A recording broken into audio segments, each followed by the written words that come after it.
In a small town in Nebraska, a kid grew up obsessed with cars. Not the kind of obsession that fades, the kind that takes over your entire life. That kid was Garrett Mitchell. He never went the traditional route. No karting circuits at age 7. No racing academy. No wealthy sponsors grooming him for the big league. Instead, he picked up a camera, bought a beat-up car, and started filming himself doing what he loved most, going fast and having fun. Nobody predicted that this would lead anywhere serious. But Garrett Mitchell, the world knows him as Cleetus McFarland, built something nobody saw coming. He built a brand, a community, 2 motorsports venues, and eventually a seat inside a Richard Childress Racing Chevrolet on one of NASCAR's most demanding tracks. And then, just as that dream was taking shape, NASCAR looked at what he had done and said, not yet. How does a self-made YouTube personality with nearly 5 million subscribers earn his way into professional stock car racing? And when the sport's governing body draws a hard line, what does that reveal about the gap between passion and preparation? That is the story of Cleetus McFarland's NASCAR journey, and it starts long before Rockingham. Garrett Mitchell is 31 years old, born and raised in Nebraska. Under the name Cleetus McFarland, he built one of the most recognizable brands in online motors, defined by horsepower, crowd energy, and a phrase that became his signature, "Hell yeah, brother." His platform centers on 2 properties he owns and operates: the Freedom Factory, a repurposed oval track in Florida,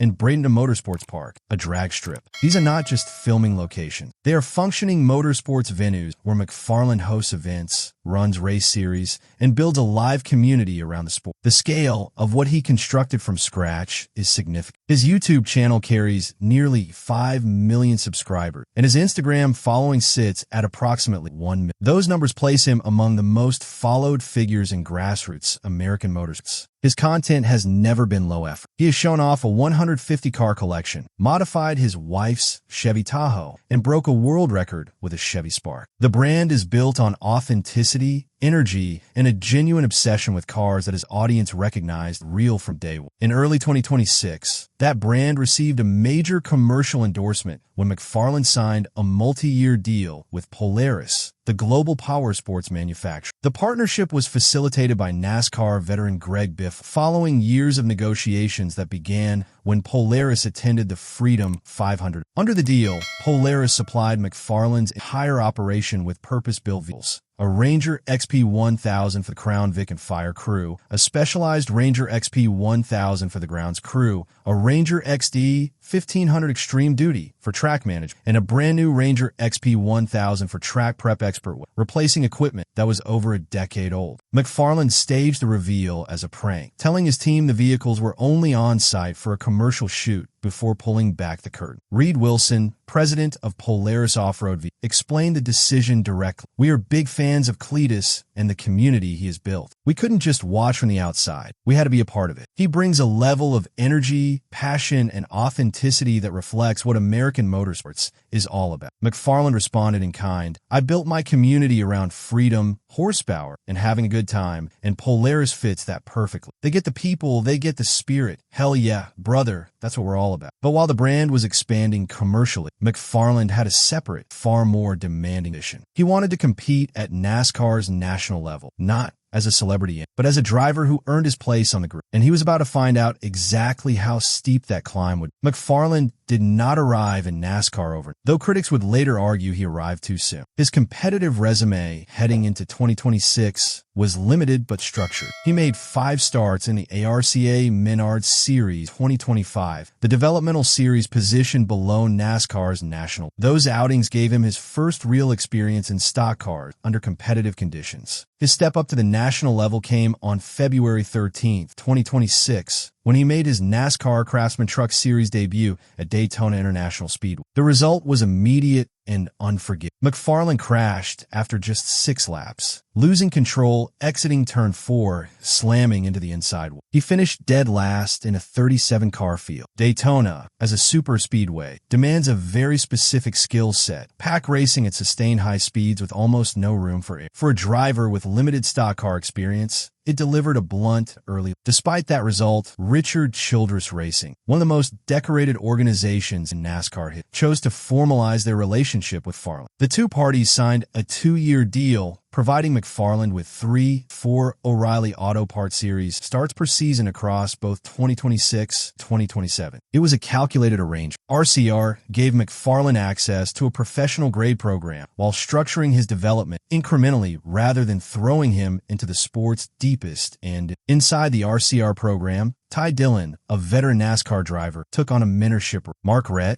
a seasoned team veteran, helped McFarland understand the mechanical and operational demands of competing at this level. The preparation included a successful test session at Rockingham Speedway in North Carolina, which raised expectations heading into his official debut. The groundwork had been laid. The question now was whether McFarland could translate it into performance on race. On April 12th to 13th, 2026, McFarland arrived at Rockingham Speedway for the North Carolina Education Lottery 250, his first start in the NASCAR O'Reilly Auto Parts Series. But before that race even began, he had already made history for himself. Earlier the same day, he competed in the ARCA Menard Series East race at the same track, finished fourth. A career-best result that briefly suggested the day might go smooth. It did not. In the O'Reilly race, McFarland attempted a 3-wide pass on just the third lap, spun out, and was immediately forced into damage control mode. He spun multiple more times throughout the race. RCR VP Danny Lawrence confirmed that after the early incident, the team shifted entirely into conservation, keeping the car rolling rather than pushing for position. One consequence of this approach was that McFarland never completed a live pit stop, something NASCAR had specifically wanted to evaluate. He crossed the finish line 32nd out of 38 cars, completing 244 of 250 laps, but finishing 6 laps down to race winner William Sawatzky. McFarland himself did not sugarcoat the experience. He described his day as spinning out 50 times and almost dying 10 times. Language that was dramatic but reflected a genuinely chaotic aftermath. What he did not do, however, was crash anyone else. He kept his number 33 RCR Chevrolet intact through every incident. For a driver with his level of experience, that outcome carried real weight with at least one person in rush. Ty Dillon was direct in his assessment after this. "You did good. I could see you get excited, catch the guys in front of you." He added, "You learned a lot. You're going to go home and sleep on it and think of so many things." Dillon also provided important context for those judging McFarland harshly. From never ever doing this, he hasn't raced anything as far as what we just had to keep the perspective of teaching him as much as we can. Dillon further noted that Rockingham itself is not a forgiving circuit for any driver, let alone a newcomer. "This is one of the toughest tracks. Things happen really fast, and it's hard just to make laps," he said. "I think NASCAR should be proud of how he represented himself. He was respectful to the leaders and didn't mess up anybody's day. The debut was messy, unpolished, full of mistakes. But it was also a completed race, and in McFarland's world, that counted for something." Before the Rockingham race had even taken place, Talladega Superspeedway was already on the schedule. McFarland was set to run the April 25th O'Reilly Auto Parts Series race at one of NASCAR's fastest and most iconic tracks, again with Richard Childress. The approval for that start, however, was not automatic. It required NASCAR's sign-off. Danny Lawrence, RCR's vice president of O'Reilly Series Operations, had signaled doubt even before the official decision. "Well, they'll look at everything. They might ask us to run another race, because the thing about it is we didn't get to do a live pit stop. There were a lot of things they wanted to see happen that didn't happen. When he got sideways early, we automatically went into this conservation of just keep rolling and don't push it too hard. So it's going to be close. But I would not be surprised if NASCAR didn't want us to run another race before we got to Daytona and Talladega. Everything happens so fast there that we all want to be prepared when we do take him." Dale Earnhardt Jr.,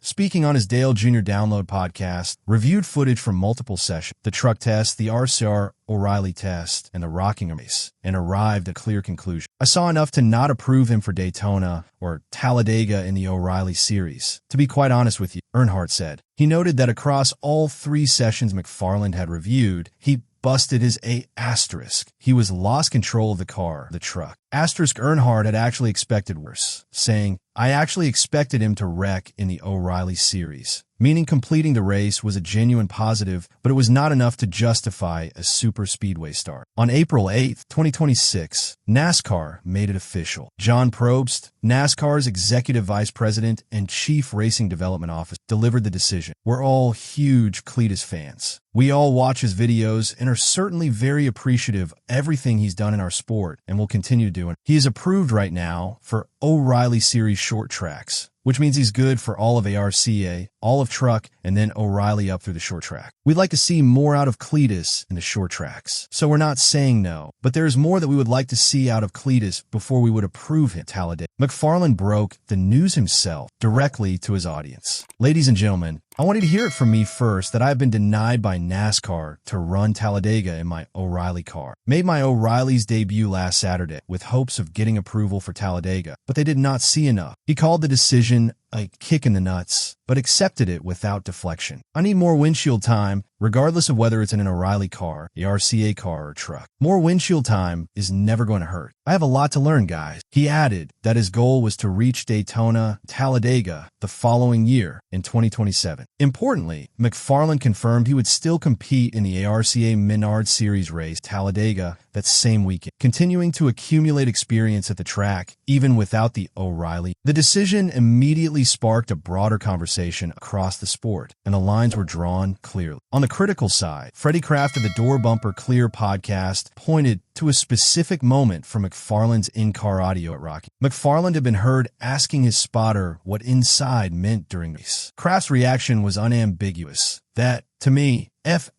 King Basic Racing 101. That's why I lend myself to saying he needs to run ARCA, because it's not so much that he needs to learn how to drive, because he knows how to drive. He needs to learn how to race. He needs to learn the basics of Tommy Baldwin, a former NASCAR crew chief team owner, made his position equally clear and notably separated it from any personal criticism of McFarland himself. That's the problem. That's what I'm saying. It's not Cleetus. This is not about him. It's about the process. It's about the learning curve. It's like being in 7th grade and deciding you're going to go to college. It's the same type of thing, right? You got to go through the process. Baldwin's argument was that the traditional development, late models, RCA, gradual progression, exists for a reason, and skipping steps creates real problems at speed. Even Mark Martin, who is on record as a genuine supporter of McFarland, agreed with the assessment. That's exactly the point. You should have won a bunch of late model races first. I'm going to say if you win the Snowball Derby that you just wrote your ticket. You can go straight to an O'Reilly race, Martin said. He acknowledged that the broader consensus in the garage was that McFarland needed more time in ARCA, specifically because, as Martin put it, that's an easy place to learn where it's not a hornet nest. On the other side of the debate, the support for McFarland was genuine and came from credible. Ty Dillon, who watched McFarland up close, maintained that finishing Rockingham without wrecking anyone on one of the circuit's most technically demanding surfaces was a real achievement given his background. Ara Peterson, managing director of the NASCAR O'Reilly Auto Parts, stated that the whole garage is rooting for McFarland to succeed. NASCAR's own leadership, through John Probst's statement, made clear that the organization values McFarland's contribution to the sport and views him as approved for continued racing, just not yet at super speedway in the O'Reilly Series. The facts on the ARCA side also support the argument that McFarland is improving. He has recorded 2 top 10 finishes and 5 ARCA Menard Series starts, including that 4th-place finish at Rockingham on the same day as his O'Reilly did. The trajectory is upward. The pace of that trajectory is what remains in question. The deeper issue the debate raises is whether the objections are purely about safety and preparation, or whether there is an element of tradition at play, a gatekeeping instinct that views McFarland's unconventional path as a threat to the established order of how NASCAR careers are. That question does not have a clean answer, but it is one the sport will continue to wrestle with as social media and motorsports become increasingly intertwined. Despite the Talladega denial, McFarland's path forward remains active and structured. He is fully approved for all ARCA Menard Series races and all NASCAR Craftsman Truck Series events, and both categories are already represented on his upcoming schedule. Every start in those series builds the competitive resume that NASCAR has indicated it wants to see before granting further O'Reilly approval. On the business side, McFarland is simultaneously expanding his own racing operation. He recently purchased a straight rail late model from Port City Race Cars and announced plans to add a pro late model division to his existing Crown Vic race series at Freedom Factory. He is partnering with Ricky Brooks, a respected promoter and technical director, to host and manage the new events. The Pro Late Model Series is set to debut in 2026, adding another competitive layer to an operation that already runs multiple events. His 2-year deal with RCR still carries significant runway. The arrangement allows for 3 to 4 O'Reilly Series starts per season in both 2026-2027, meaning the Rockingham race was only the beginning of that. The next O'Reilly opportunity at a superspeedway does not arrive until the end of August 2026, giving McFarland several months to accumulate the short track and intermediate experience NASCAR has requested. The long-term goal has been stated clearly in public. McFarland wants to race in the Daytona 500. That ambition is not casual. It is the organizing objective behind every step he is taking through the developmental series, behind the RCR partnership, and behind his willingness to accept NASCAR's process even when it delivers results he did not want. McFarland's story forces a question that NASCAR has never had to answer quite like this. Is he a genuine racer who simply took an unconventional route to the sport? Or has the scale of his fame created opportunities that his on-track results have not yet fully justified? The facts suggest the answer is somewhere between both. His ARCA results show real improvement. His conduct at Rockingham, messy as it was, showed respect for the other drivers on track. But the gaps in his fundamental racing knowledge, documented in real time during the race itself, confirm that the critics have a legitimate. The process NASCAR asks drivers to follow is not arbitrary. It exists because the consequences of being underprepared at Talladega or Daytona are not just personal. They affect every other driver on the track. Should YouTube fame ever fast-track someone into professional motorsports? Based on everything that has happened so far, NASCAR's answer appears to not without the work to back it. And for now, Cleetus McFarland is doing that work.